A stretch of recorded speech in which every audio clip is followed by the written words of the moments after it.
রাজনৈতিক সংস্কৃতি চাই যেখানে বিভিন্ন মতের বিভিন্ন দলের রাজনৈতিক ব্যক্তিরা একসাথে আলোচনা করবেন, কথা বলবেন, একটা সৌহার্দ্যের রাজনৈতিক সংস্কৃতি তৈরি হবে। আমরা আর পূর্বের সহিংসতার রাজনৈতিক সংস্কৃতিতে ফেরত যাব না। আগের যেমন প্রতিহিংসা সহিংসতার রাজনীতি সংস্কৃতি ছিল সেখানে আমরা ফেরত যাব না। মত পার্থক্য থাকবে, মত বিভেদ থাকবে, মত বিরোধ থাকবে, কিন্তু সেটা নিয়ে আলোচনা হবে। সেটা নিয়ে আর আগের মতো আমরা প্রতিহিংসার রাজনীতিতে ফেরত যাব না। আজকে অনেকেই বলেছেন যুবকদের স্বপ্নের কথা, সম্ভাবনার কথা, কিভাবে বাংলাদেশকে যুবকরাই পরিবর্তন করতে পারবে, তরুণরা পরিবর্তন করতে পারবে। আমরা এমন রাজনীতি করব যাতে তরুণরা সক্রিয়ভাবে রাজনীতিতে অংশগ্রহণ করতে পারে, তরুণরা যাতে রাজনীতি বিমুখ না হয়ে যায়। আমরা জুলাই পদযাত্রায় দেশের প্রায় প্রত্যেকটা জেলায় দেখে এসেছি তরুণদের মধ্যে যে জোয়ার এসেছে। প্রত্যেকটা জায়গায় তারা আমাদের কাছে এসেছেন, স্বপ্নের কথা বলেছেন, সম্ভাবনার কথা বলেছেন, রাজনীতি নিয়ে সম্ভাবনার কথা বলেছেন, দেশ নিয়ে স্বপ্নের কথা বলেছেন। একটা প্রজন্মগত রূপান্তর কিন্তু ঘটে গেছে। এই যে রাজনৈতিক সচেতনতা তৈরি হয়েছে এটা আমাদের লালন করতে হবে, সাস্টেইন করতে হবে, আরো এনহ্যান্স করতে হবে। এবং এখানে আমি আশা করব আজকে যারা যুব সংগঠন আছেন, যুব শক্তি আছেন এবং রাজনৈতিক দল আছেন, তারা এই স্বপ্নটাকে লালন করতে সাহায্য করবেন, সহযোগিতা করবেন।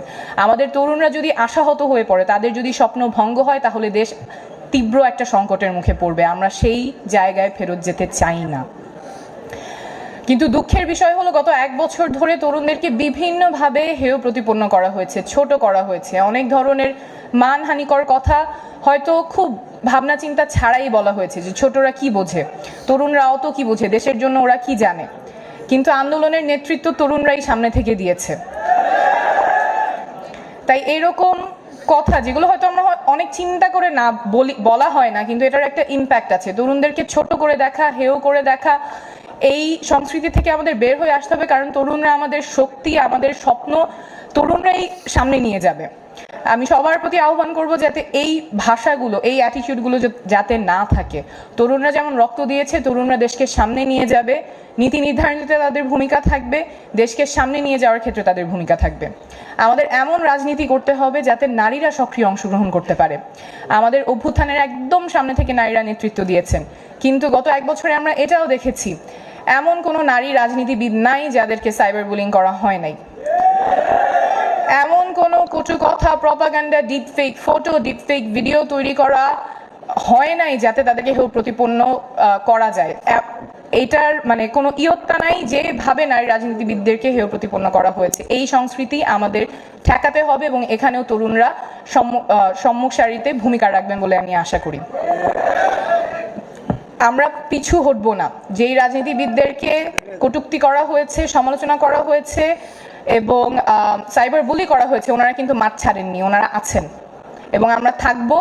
আমাদের সাথে আরো অনেকে যুক্ত হবেন।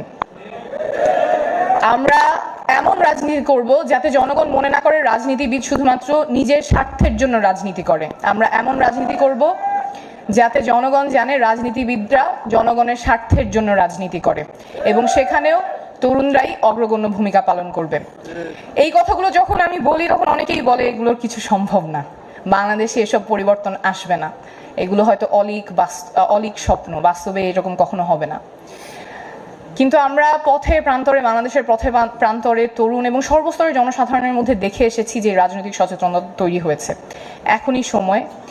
আমরা জানি পথ অনেক লম্বা, চ্যালেঞ্জ অনেক, কিন্তু মানুষ যখন জাগে তখন ইতিহাস বদলায়। এবার আমরা ইতিহাস বদলে ছাড়বো। ধন্যবাদ।